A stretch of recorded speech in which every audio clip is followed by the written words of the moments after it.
Hello everyone, and welcome back to another drunk rant, where I know I promised to do the Franz Stiegler Charlie Brown incident, but I changed my mind. For this episode is going to be on the Christmas truce. I really couldn't help myself. I had to do this one. So, let's go into the context behind the truce. World War I. Right, and at the time of the truce, it kind of looked like this. At this point in the war, the Germans were in the lead, they were pushing far into Russia. Belgium only held a tiny little sliver of their country, and the Germans were getting closer and closer to catching Paris.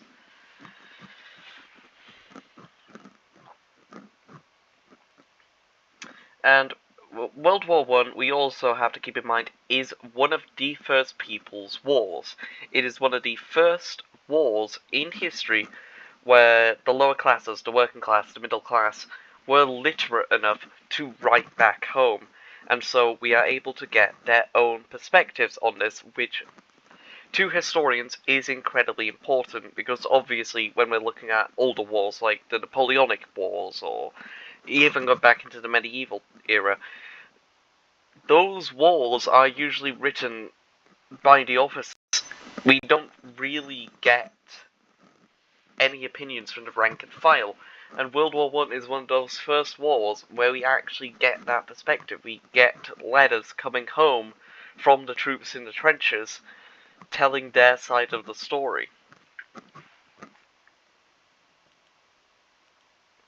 We also have to remember that World War I is in this incredibly strange period of time between the early modern period and the modern period, where we have these new forms of technology coming onto the battlefield with the machine gun, the tank, the airplane.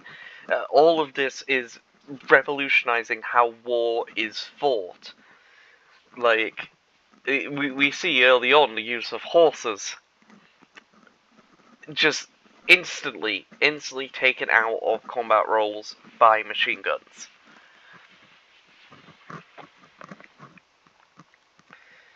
And that brings us to the winter of 1914. By this point in the war, most people had assumed that it would have been over. Mostly because a lot of these European powers had been used to colonial conflicts, like the British in the Boer War in South Africa, where, to be quite frank, their superiority of technology over these oppressed people in colonial provinces had led to quick and swift victories for the colonizers. But now, obviously, they were fighting equally matched foes, which led to the stalemating and the trenches. Now, unlike the British and French, the Germans, as you can see from the earlier map, were winning. And so they were in a lot more higher spirits than their Entente counterparts. The British, of course, were just kind of miffed that the war wasn't over yet. They'd expected it to be over by Christmas. And the French were upset that the Germans were digging in on their own territory. The Germans, of course, were in high spirits. They were winning. And so they got to afford luxuries, with the Kaiser sending the troops in the trenches, like a personal cigarette box from him, along with, just gifts of German sausage, just small presents, Christmas trees, that they famously just put up along the ramparts of the trenches. Wine, beer, and with such a happy atmosphere, no wonder the Germans took to singing Christmas carols on Christmas Eve. What they didn't expect There you are. There you have them. That's an actual colorized photo of them singing carols in the trench. But what they didn't expect was the British across the way to make it a competition and try to outsing the Germans. Eventually, by the end of the night, this resulted. Well, I should get into this first. There was ideas for a Christmas truce before this started happening. Most famously, the Pope offered an edict for peace upon Christmas Day,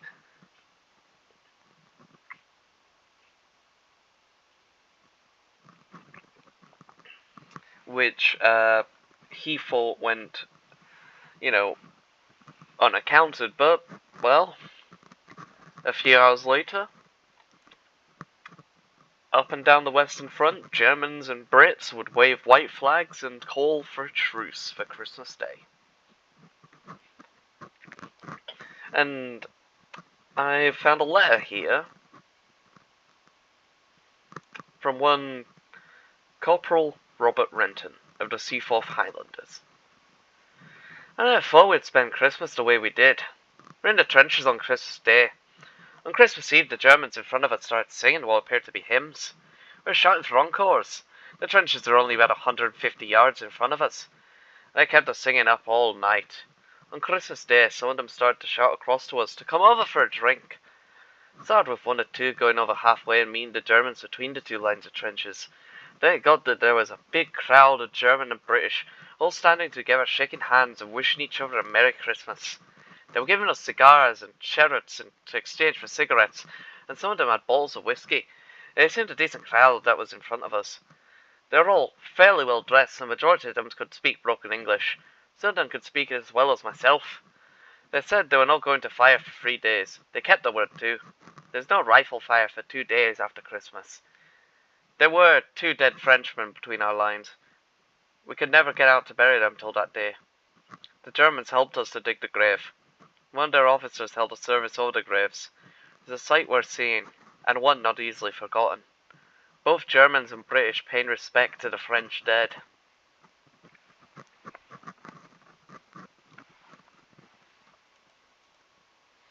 And of course, we get some of that paraphernalia there with the sharing of cigarettes, sharing of gifts from home, sharing pictures of their families, and of course, football.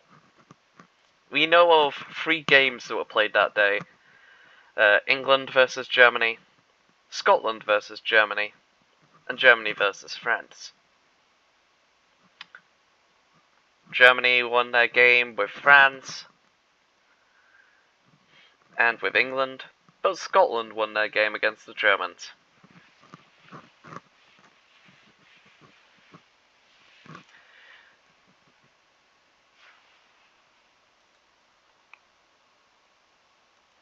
However, it was never going to last. Especially with the French trenches. The French, while some truces were held with the French troops, for the most part the French were not open to a truce with an occupying force that was currently holding part of their country. We have issued strict orders to the men We have issued strict orders to the men not to on any account allow truce. We have heard rumours that they'll probably try to. The Germans did. They came over towards us singing, so we opened rapid fire on them, which is the only truce they deserve. And while the sentiment was not really shared by many, I do have this quote from the German trenches. Such things should not happen in wartime. Have you Germans no sense of honour left at all? And this quote came from one Austrian currently fighting in the German army. Corporal Adolf Hitler spent the entire day in the trench, rather than joining his fellow soldiers in meeting with the British. Now, the reason I bring this topic to mind is this was 110 years ago. Nothing had ever happened like it before in the history of warfare. Nothing happened to this scale afterwards. The Christmas truce is just a completely spontaneous event that just showed the good of humanity in one of the darkest periods of history. And it is one of those things that should always be remembered. It should always be told. The story of how, for one day, men who were intent on killing each other the day before laid down their arms and celebrated the holidays.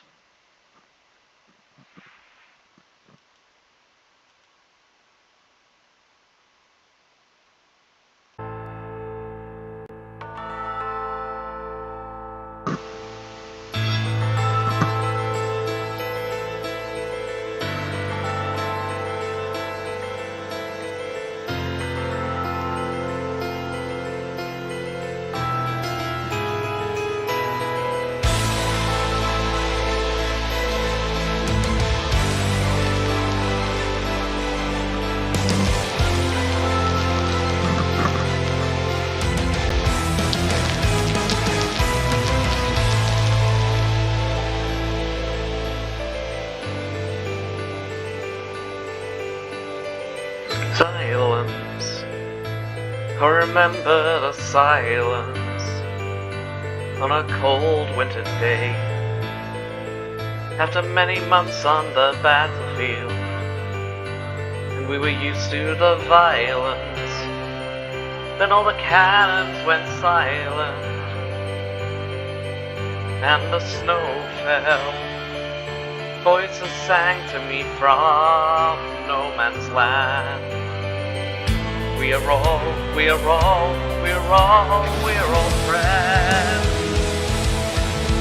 And today we're all brothers, tonight all friends. A moment in a war that never ends. Today we're all brothers, we bring and unite. Now children has arrived and the ground white. Hear carols across the trenches, sing your holy night. A gun play to rest among slowly. Christmas in the trenches, the Christmas song is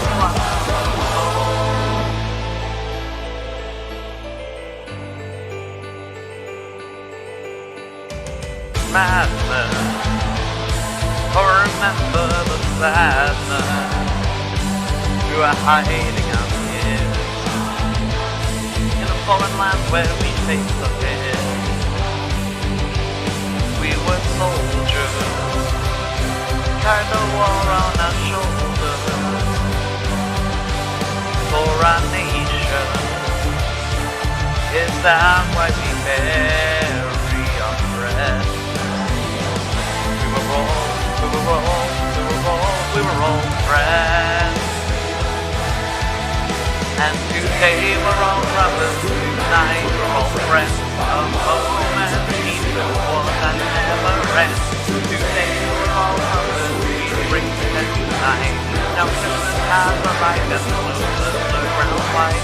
Hear carols from the trenches, sing the holy night.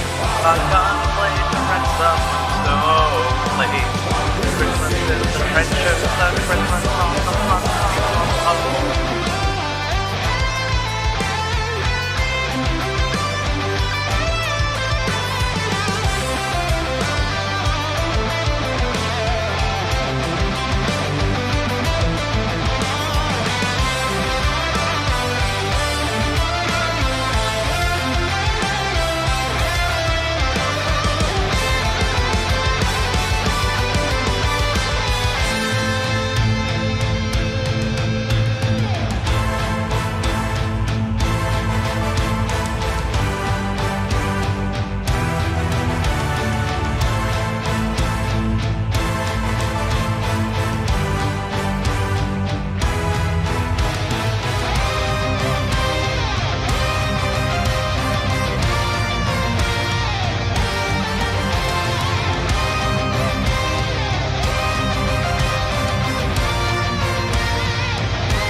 all friends. And today we're all brothers, tonight we're all friends. Of hope and peace, and of all that never rest. Today we're all brothers, we bring and unite. Now we go like the soldiers of the front line. The friends upon the front line, we walk among our friends. We don't think about tomorrow's about we celebrate Christmas, we talk about the friends who never been home when the battle has commenced.